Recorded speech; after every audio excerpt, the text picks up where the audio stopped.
Welcome back to our channel Shreya studios. This is Latha. మరొక interesting topic తో నేను మీ ముందుకు వచ్చేసాను.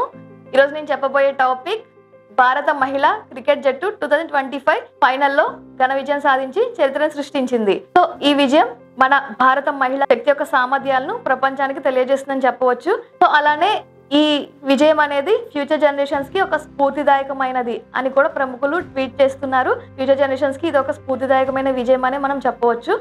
ఈ మహిళా క్రికెట్ అనేది 1970లో స్టార్ట్ అయింది. అప్పట్లో క్రీడాకారిణులు శాంతా గోస్వామి అలానే డయానా వీళ్ళైతే అప్పట్లో క్రీడాకారిణులు ఉండేవారు. వాళ్ళకి అప్పుడు ఈ క్రికెట్లో స్వర్ణయుగం అనేది కాదు. క్రికెట్ ఆడడానికి ఫెసిలిటీస్ అనేవి అయితే ఏమీ లేవు. బట్ వాళ్ళకి ఈ క్రికెట్ మీద ఇంట్రెస్ట్తో అలానే వాళ్ళకు ఒక ప్యాషన్తో వాళ్ళ టీం మెంబర్సే డబ్బులంతా కలెక్ట్ చేసుకుని వేరే చోటకి క్రికెట్ ఆడడానికి వెళ్ళడానికి ప్రయాణాలకి వాటికి కూడా వాళ్ళ దగ్గర డబ్బులు ఉండేవి కాదు. వీళ్ళే పోగు చేసుకుని వెళ్తూ ఉండేవారు. అలానే విదేశాలకు వెళ్ళినప్పుడు వాళ్ళకి పెద్ద టాస్క్ అనే చెప్పాలి. అక్కడ హోటళ్ళు కూడా వీళ్ళు స్టే చేయడానికి ఉండేవి కాదు. ఎన్ఆర్ఐ కుటుంబాల ఇళ్లలో వాళ్ళు ఉంటూ అక్కడి నుంచి వెళ్తూ ఆడుతూ వస్తూ ఉండేవారు అనమాట. అలాంటి సిచ్యువేషన్స్ అప్పట్లో ఫేస్ చేసేవారు. అలానే 2000లో మిథాలీ రాజ్, జులాన్ గోస్వామి వీళ్ళైతే క్రీడాకారిణులు ఉండేవారు. వాళ్ళు కూడా అప్పుడు కూడా అంత ఫెసిలిటీస్ ఏమి ఉండేవి కాదు క్రికెట్ ఆడడానికి. అయినా కూడా వీళ్ళు కూడా ఒక ప్యాషన్తో పట్టుదలతో అలానే క్రికెట్ మీద ఇంట్రెస్ట్తో ఆడుతూ ఉండేవారు. ఫైనల్కి వెళ్ళారు. బట్ అక్కడ ఓటమిని సవి చూశారు. సో అలా అప్పటి నుంచి ఇప్పటి వరకు కూడా వాళ్ళ ప్రపంచ కప్ కోసం నిరీక్షణ చేస్తూనే ఉన్నారు. అది ఇప్పటికి వాళ్ళకి నెరవేరింది అనమాట ఆ కళ. నెక్స్ట్ వచ్చేసి 2017లో మహిళా క్రికెట్ జట్టు అనేది ఒక టర్న్ వచ్చింది అని చెప్పవచ్చు. ఈ 2017లో ఫైనల్తో ఇంగ్లాండ్లో ఫైనల్లో ఆడారు వీళ్ళు. ఫైనల్లో ఆడినప్పుడు కేవలం 9 పరుగుల తేడాతో ఓటమిని చవి చూశారు. ఇంకా అలా నెక్స్ట్ ఇప్పుడైతే ఈ 2025లో ఘనంగా విజయాన్ని అయితే సాధించింది. ఈ క్రీడాకారులు ఉన్నారు కదా, సో వాళ్ళు కొంతమంది యొక్క ఇన్స్పిరేషనల్ స్టోరీస్, తెర వెనుక ఉన్న వాళ్ళు చేసిన సవాళ్ళు, వాళ్ళకి వచ్చిన సవాళ్ళ గురించి వాటి గురించి అయితే ఇప్పుడు తెలుసుకుందాం. ముందుగా అమన్జోత్. ఈ అమన్జోత్ ఒక కార్పెంటర్ కూతురు. అంటే తను ఒక పేదరికంలో కష్టాల మధ్య పెరిగింది. సో అయినా కూడా వాటిని లెక్క చేయకుండా ఈ క్రికెట్ మీద ఇంట్రెస్ట్ తో పట్టుదలగా ఈ కోచింగ్ తీసుకుంటూ ఆడుతూ ఉంది. తండ్రి కూడా తన ఇంట్రెస్ట్ ని కాదనలేక ప్రోత్సహించారనమాట. సో అలా ఆమె సాధించి భారత క్రికెట్ జట్టులో స్థానం అయితే సంపాదించుకుంది. నెక్స్ట్ వచ్చేసి షఫాలి వర్మ. ఈ షఫాలి వర్మ హర్యానాకు చెందిన అమ్మాయి. తను కూడా కొన్ని సవాళ్ళను అయితే ఎదుర్కొంది. వాళ్ళ నాన్నగారు అకాడమిక్ లో జాయిన్ చేయడానికి తీసుకెళ్ళినప్పుడు మేము ఇలా అమ్మాయిని అకాడమిక్ లో జాయిన్ చేసుకోము అని చెప్పారు. సో అయినా కూడా తన తండ్రి వెనుతిరగలేదు. షఫాలి వర్మకి ఈ క్రికెట్ మీద ఉన్న ఇంట్రెస్ట్ ని గమనించి తన ప్యాషన్ ని గమనించి ఆయన ఒక విప్లవాత్మకమైన నిర్ణయం తీసుకున్నారు. తన కూతురికి హెయిర్ కట్ చేసి అమ్మాయిని ఒక అబ్బాయిలా మార్చి అకాడమిక్ అయితే పంపించారు. సో తను కూడా అక్కడ అబ్బాయిలకి ధీటుగా వాళ్ళ స్పీడ్ నది తట్టుకుంటూ అలా ధీటుగా ఆడడం అయితే స్టార్ట్ చేసింది. సో అక్కడ తను రాటు తెలిపింది. సో అలా తను చిన్న వయసులోనే భారత క్రికెట్ జట్టులో అయితే ఎంపికైంది. ఇప్పుడు తెలుసు తను ఎంత ఘన విజయాన్ని సాధించింది అనేసి.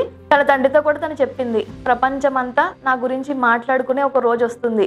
అలానే తన మాటను కూడా నిలబెట్టుకుంది. నెక్స్ట్ వచ్చేసి దీప్తి శర్మ. తను ఉత్తరప్రదేశ్ కి చెందిన అమ్మాయి. తన అన్నయ్య అయితే క్రికెట్ కోచింగ్ అది వెళ్తూ ఉండేవాడు అనమాట అకాడమిక్ కి. బట్ వాళ్ళ అన్నయ్య ఆడే ఆటని తినకి చూడడం అంటే ఇష్టము. వాళ్ళ అన్నయ్యతో పాటు తిన కూడా అకాడమిక్ వెళ్ళి తను ఆడుతూ ఉంటే చూస్తూ ఉండేది. అలా ఒకసారి అకాడమిక్ వెళ్ళినప్పుడు బాల్ అనేది తన దగ్గరకు వచ్చింది. ఆ బాల్ తీసుకుని తను లాంగ్ త్రోతో విసిరింది అనమాట. అప్పుడు అక్కడ ఉన్న ఆ భారత్ సెలెక్టర్ హేమలత గారు ఉండేవారు. తను ప్రోత్సహించండి అని చెప్పేసి ఆమె చెప్పారనమాట. సో అలా తన అన్నయ్య తిన కోసం తన క్రికెట్ గోల్ నంతా కూడా త్యాగం చేసి తినకి గైడెన్స్ ఇస్తూ దీప్తి శర్మను అయితే ఎంకరేజ్ చేశారు. తన తండ్రి సోదరుడు కూడా ఎంకరేజ్ చేశారు. సో అలా తను కూడా బాగా కష్టపడి ఈ భారత్ క్రికెట్ జట్టులో అయితే స్థానం సంపాదించుకుని ఇప్పుడు బెస్ట్ ప్లేయర్ గా కూడా నిలిచింది. ఇంకా నెక్స్ట్ వచ్చేసి ఈ హర్మన్ ప్రీత్ గా చేస్తుంది. హర్మన్ ప్రీత్ తినకి కూడా అసలు క్రికెట్ ఆడడానికి అక్కడ సౌకర్యాలు కూడా ఏమీ లేవు. బట్ తనకి ఇంట్రెస్ట్, ప్యాషన్ అనేది ఉంది. అలానే తనకి కొన్ని రిస్ట్రిక్షన్స్ కూడా ఉన్నాయి. ఇది లేడీస్ కి సరైన వృత్తి కాదు, అసలు ఈ లేడీస్ కి సూటబుల్ కాదు అంటూ కూడా చాలా రిస్ట్రిక్షన్స్ అనేవి ఎదుర్కొంది, సవాళ్ళని ఎదుర్కొంది. సో అయినా కూడా తను పట్టుదలతో, తను ఒక పంజాబ్కి చెందిన అమ్మాయి, వాళ్ళు ఉన్న ఏరియా నుంచి తను 30 కిలోమీటర్లు జర్నీ చేసి మాజీ క్రికెటర్ కోచింగ్ అకాడమీలో అమ్మాయి అనేది జాయిన్ అయ్యి ఇంట్రెస్ట్గా ఆడుతూ ఉండేది. తన తండ్రి కూడా తన ఇంట్రెస్ట్ని గమనించి ఎంకరేజ్ చేశారు. సో అలా తను కూడా భారత క్రికెట్ జట్టులో ఎంపికైంది. ఇప్పుడైతే తను కెప్టెన్ గా నిలిచింది, అలానే మంచి ప్లేయర్. సో నెక్స్ట్ వచ్చేసి స్మృతి మందాన. సో అందరికి ఫేవరెట్ స్మృతి మందాన కూడా. పుట్టింది ముంబైలో అయినా చిన్నతనంలో వాళ్ళు మహారాష్ట్రకి అయితే షిఫ్ట్ అయిపోయారు. అలా తన స్టడీ అంతా అక్కడే కూడా జరిగింది.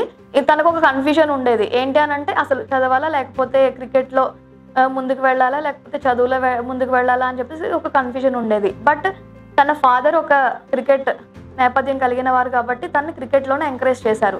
తన సోదరుడు తన తండ్రి కూడా క్రికెట్లోనే ఎంకరేజ్ చేస్తే తను కూడా భారత క్రికెట్ జట్టులో అయితే స్థానం సంపాదించుకుంది. తను కూడా ఒక మంచి బెస్ట్ ప్లేయర్ అనమాట. ఫైనల్లో కప్ తీసుకునేటప్పుడు కూడా చాలా ఎమోషనల్ అయ్యారు. మాకు గత 45 రోజులుగా సరైన నిద్ర కూడా మేము నిద్రపోలేదు.